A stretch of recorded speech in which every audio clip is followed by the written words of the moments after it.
امام کی علامات اور صفات میں سے یہ علامات ہیں جو میں بتا رہا ہوں۔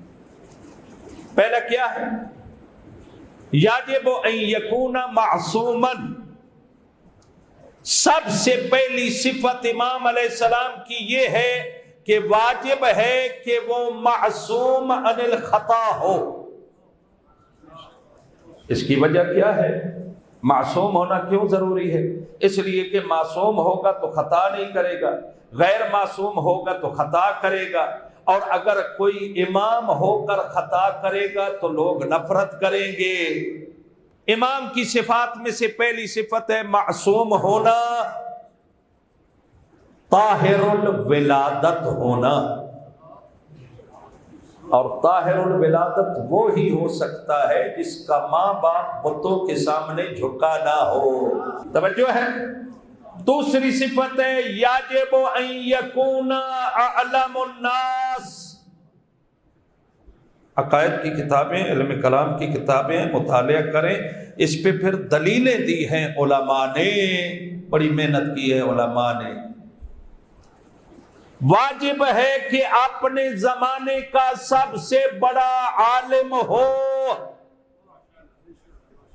اس کی وجہ یہ ہے کہ اگر اس سے بڑا کوئی عالم ہوگا تو پھر یہ اس کا محتاج ہوگا، اور جو کسی کا علم میں اور مسائل میں محتاج ہو وہ کسی اور کا امام تو ہو سکتا ہے، ہمارا امام نہیں ہو سکتا۔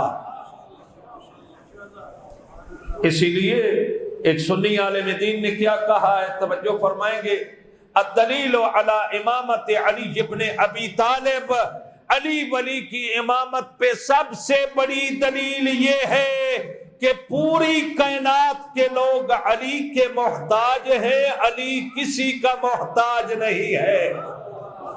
علی کسی کا، کبھی آپ نے سنا ہے؟ تاریخ میں کبھی دیکھا ہے؟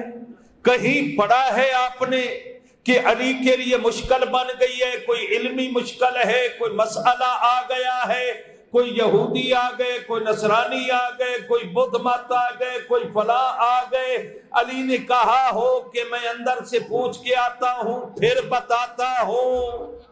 یہ علم لدنی کے مالک ہوتے ہیں، یہ زمین پہ بیٹھ کر لوح محفوظ کا مطالعہ کرتے ہیں۔ سب سے بڑا عالم ہونا امام کا یہ ضروری ہے۔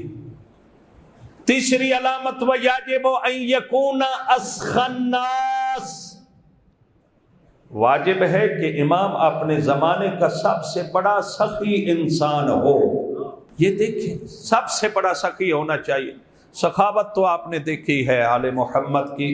اور پھر وَيَجِبُ أَن يَكُونَ أَشْجَعُ النَّاسِ، واجب ہے کہ بہادر ترین انسان ہو اپنے زمانے کا۔